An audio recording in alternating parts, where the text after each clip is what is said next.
Hello friends, তো আমার ছোটো পিসি এসেছিল আমাদের বাড়িতে। মা একটু অসুস্থ ছিল, ওই জন্য মাকে একটু দেখতে আর আমাদের একটু হেল্প করার জন্য। তো একদিন পিসি বললো যে আরেকটা কাকার বাড়ি যেহেতু পাশেই সোদপুরে, ওখানে যাবে, তো আমাকেও নিয়ে গেছিলো, যেহেতু পিসি একা চিনে যেতে পারবে না।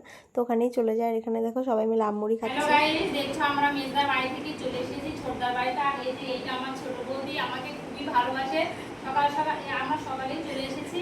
আর এই যে আমার বৌদি আমার জন্য লুচি লুচি করছে, কারণ লুচি আর আলুর দম আমাদের সকালবার ঠিক আছে। আবার দুপুরে হবে, দুপুরের রেসিপি আবার দেখাবো। টাটা। লুচিগুলো দেখো কত সুন্দর ফুলছে। তো কাকি আর পিসি মিলেই লুচি আর আলুর দমটা করে নিয়েছিল। খেতে তো খুবই ভালো হয়েছিল। তো আমরা খাওয়া দাওয়া করে নিই ব্রেকফাস্ট, তারপরে দুপুরে রান্নার জন্য তোড়জোড় শুরু হয়। আর এখানে কাকি আর পিসি সব জোগাড় করে নেয়। আমি বানিয়েছিলাম এই মিক্সড ফ্রাইড রাইসটা, আর পিসি বানিয়েছিলেন চিকেনটা। খেতে তো দুটোই খুবই দারুণ হয়েছিল, তোমরাই শুনে নাও। হ্যালো গাইস, এই যে দুপুরবেলায় এই যে আমাদের খাওয়া দাওয়া, এই যে চিকেন আর এটা কি mixed fried rice, mixed fried rice আমি বলতেই পারি না। মিক্সড ফ্রাইড রাইস আর এই যে চিকেন আমি করেছি এটা, আর এটা আমার ভাস্তি করেছে।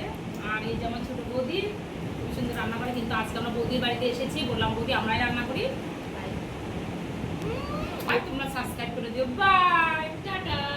খাওয়া দাওয়া করে আমরা চলে যাই বাড়িতে বিকেলবেলা। তো দেখা হচ্ছে তোমাদের সাথে নেক্সট মিনি ব্লগে। বাই।